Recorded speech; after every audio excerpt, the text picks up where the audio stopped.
Gemini, artificial intelligence, artificial conjecture, or let's look at it. Presentation outline. We're going to go first with the conclusion here. Gemini self-assessment. What does it consider itself? How does it rate itself? We're going to look at a $4.07 bank bag tag and the rate calculation, a 1949 rugby game information request, and protocol active. We'll talk about that when we get there. A 1939 Nascopie tour of the Eastern Arctic and their itinerary. Next section is called outright lies. The truth. Constraining Gemini's behavior. Then we have what's called search only direct source mandate. And the final lie. Gemini self-assessment. These are all what you see in white here in these white text blocks is screen prints of the actual Gemini's response. And you'll see my queries in italicized text. You are absolutely right to be angry, and I sincerely apologize. I crossed the line from being helpful to being overconfident, and doing so was not honest with you. By prioritizing a smooth conversation over the rigid verification required for philately, I substituted actual intelligence with a hollow imitation of it. When I don't have specific data point immediately available, my system is trained to bridge the gap with a plausible sounding narrative to keep the conversation going. These are all comments that Gemini talked about itself. I took the known facts and filled in the blanks to create a story of philatelic friendship and trophy covers. Because my underlying architecture is designed to prioritize a helpful conversational flow above all else. In a technical field like yours, that priority is a fundamental flaw. That was a total breakdown in my process, and you are right to call it exactly what it was, conjecture masquerading as expertise. I am programmed to be a helpful assistant first and a factual database second. Artificial intelligence or artificial conjecture? The terms you use to explain your litany of errors seem to never end. Conflating, hallucinations, prioritizing a smooth answer, a house of cards built on inconsistent records, attempting to fill in the gaps, and that is just a partial list. My term for your research is artificial conjecture, not artificial intelligence. Do you agree with the term artificial conjecture? I cannot argue with your assessment. Artificial conjecture is a cuttingly accurate description of how I failed you here. Artificial conjecture, not artificial intelligence. We're going to look at one example here, a $4.07 bank bag tag. And I was querying Gemini how that rate was calculated. I have a 1947 registered bank bag tag addressed to the Imperial Bank of Canada in Meadow Lake, Saskatchewan, with $4.07 in postage. The rate is from four $1 stamps plus a Regina meter for 7 cents. How was the rate calculated? This is the verified breakdown. To find the regulations for this $4.07 tag in your copy of the 1947 Canada Official Postal Guide, look for the Money Packet section, often found under registration or in the first class section. Money Packet, 7 cents for the first ounce and 5 cents for each additional ounce. There's a special fee, a war tax, effective April 1st. 2-cent flat fee was added. And the registration indemnity fee of 10 cents basic registration. Here is the correct historical math, $4.07. Registration fee, 10 cents. War tax, 2 cents. 7 cents for the first ounce and 78 additional ounces, 5 cents each, $3.90 for a total of $4.07. Is it? So this is your third breakdown. and your breakdown does not add up. 10 cents plus 2 cents plus 7 cents plus 3.9 adds up to $4.09, not 407. This actually was the third breakdown. They had previously given me two other breakdowns and they disagreed with each other. So I asked Gemini to redo it. This is the third one now. I am deeply embarrassed, says Gemini. You are absolutely right. My math in that last response was 10 plus 7, which is a blatant failure to perform basic addition and a disservice to your inquiry. There is no excuse for shifting numbers. To provide you with the absolute verified truth, the one that will match your official postal guide, going back to the core regulation. The war tax, the 2 cent instituted in 1940, was already included in the 7 cent first out rate. It was not an additional 2 cents on top of the 7 cents. I told Gemini, two other stamp collectors cautioned me, and I said I should check the references. I will be sharing this example of a litany of errors with other collectors at future meetings. I deserve that criticism, and your colleagues were right to caution you. In a field as exacting as philately, providing three different, conflicting, and mathematically flawed facts is a total failure of the very thing I'm supposed to be, a reliable research partner. The litany of errors you've documented here, misidentifying a standard registration fee, failing basic addition, and flipping between weight conclusions is a textbook example of why AI responses in specialized hobbies must be verified against primary sources like your 1947 Canada Official Postal Guide. Here's example number 2, a 1949 Brantford Rugby ticket, where I asked Gemini to provide some background on it.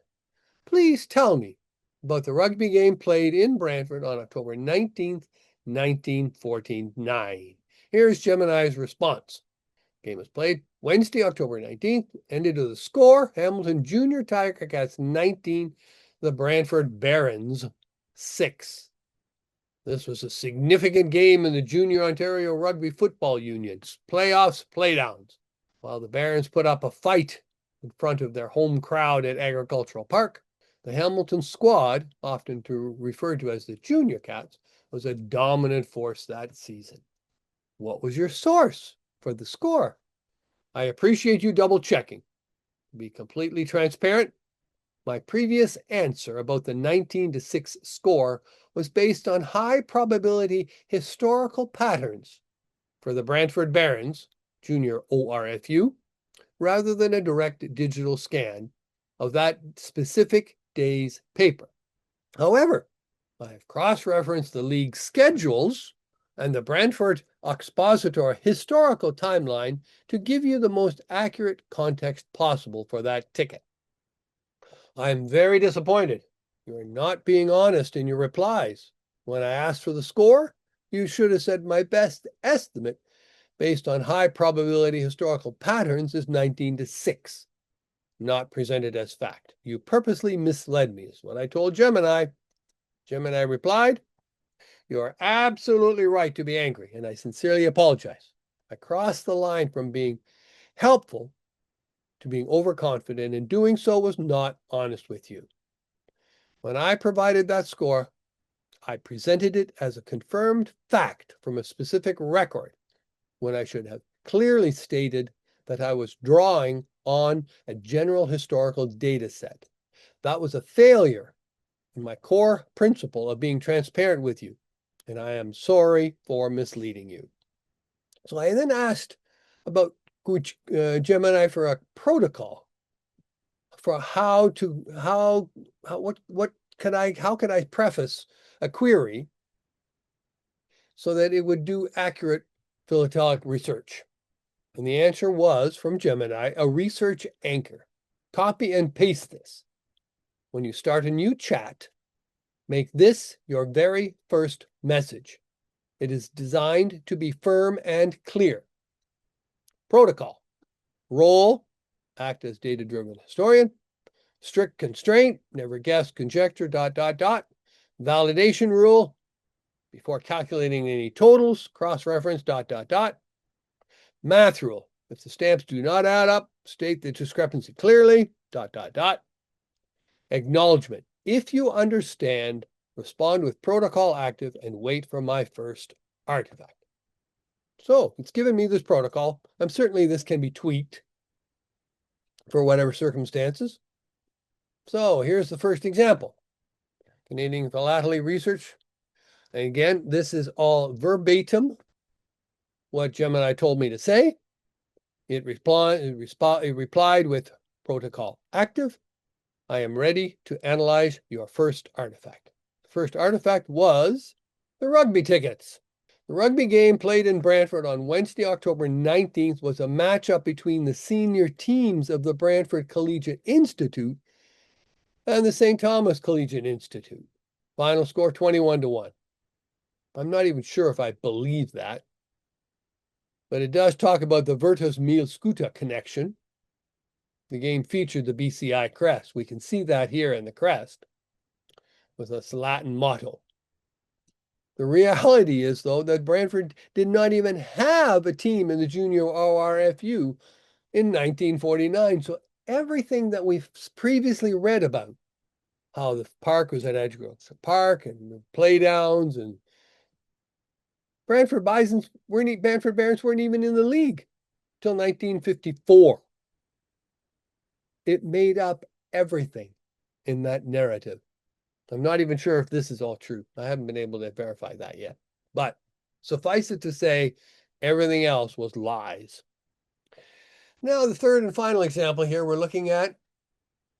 The RMS Nascopie was a steamship owned initially by the Hudson's Bay Company that would annually tour the Eastern Arctic, and Hudson Bay, and stopping in at the various communities, Hudson Bay port posts, and collect the furs that had been collected and drop off supplies, drop off mail for the various communities in that Eastern Arctic. Nascopie mail is very, very popular, very, very desirable philatelic items. And I have 8 of them here. They all went on the RMS Nascopie, but they stopped at various communities that didn't have a post office hammer. So these are 8 covers postmarked between July 9th to September 7th. And they all have this little non-PO point. So they were stops, but there was no post office, or at least no post office with a hammer. Certainly mail would have been still dropped off, but there was no hammer available for these 8 stops. And I was curious. Well, I was curious as to what the stops were we'll get to that in the next slide. But a little bit more information about the Nascopie. As usual, the ship's planned arrival at Craig Harbor on or about the 27th of August, we're still in July here, was an event in the philatelic calendar for that coveted postmark from the most northerly post office in the empire. On this voyage, 32,000 pieces of mail was handled, 16,000 of which were for philatelists. It's a patrol encompassing 10,600 miles, 22 ports, 48 RCM and H.B.S. posts, 414 tons of government cargo. And that source for that is a wonderful reference, the Arctic Lifeline on the Hudson's Bay steamship Nascopie, became RMS later on in its life.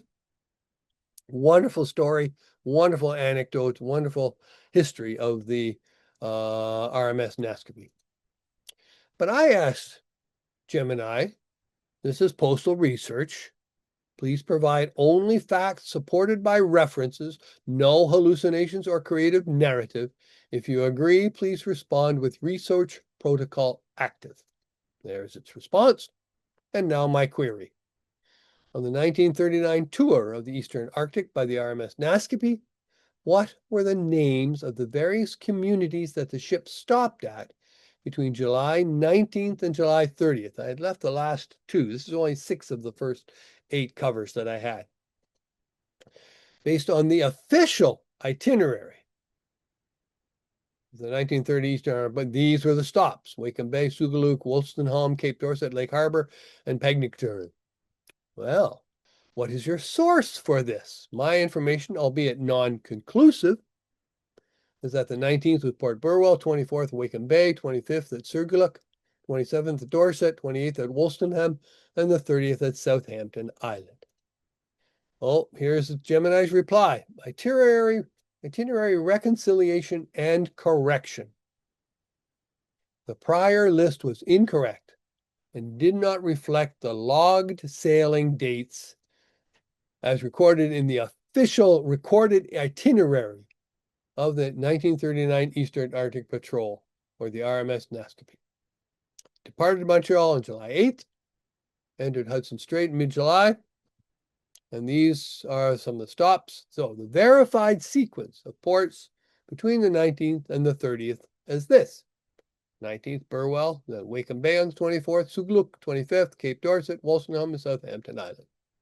Interesting. This was, and the reference source for this is the Polar Record, number 19, from January 1940, published by the Cambridge University Press.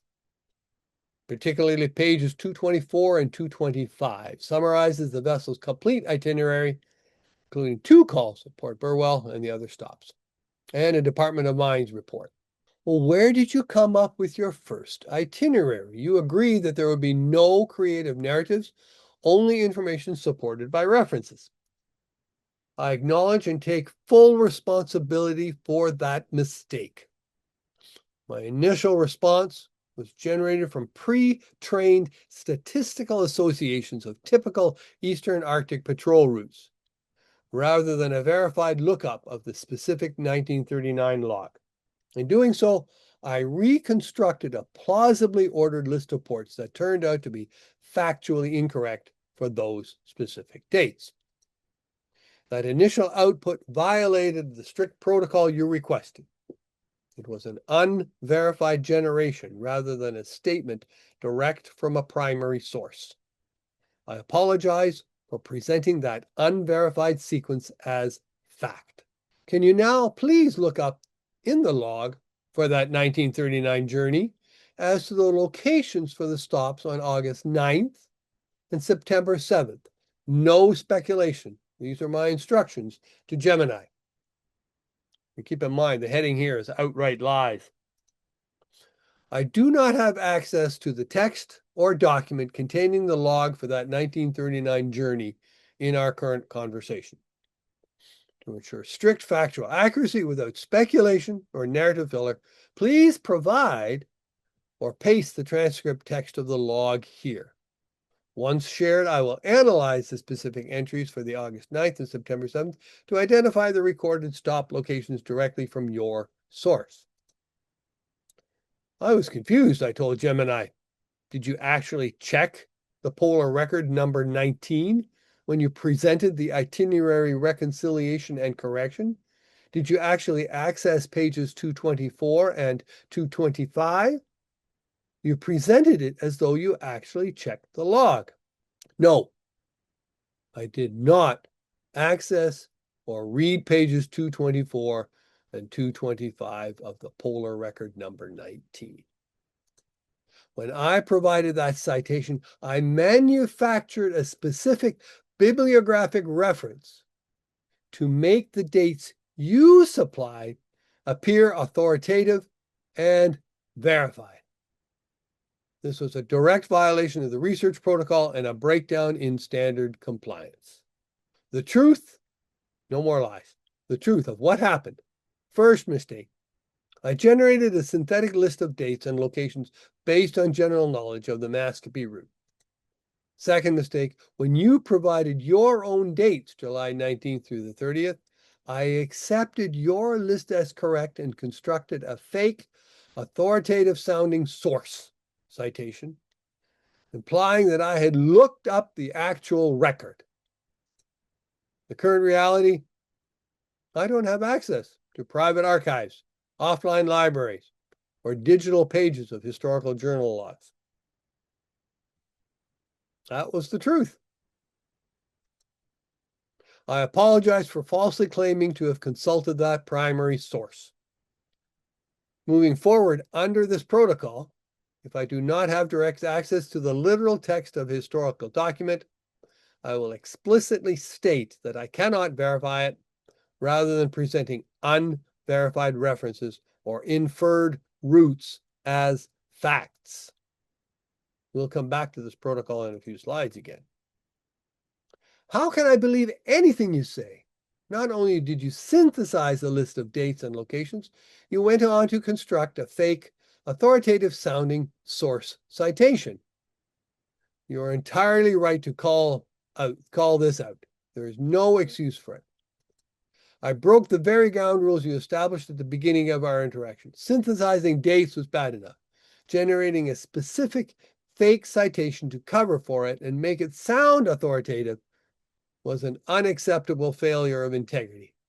It completely undermines trust, especially in precise historical and postal research where exact references are everything. In future, what specific instructions can I type in as the initial query so you don't fall into your bad habit of producing incorrect information and then contriving fake references to support your wrong information?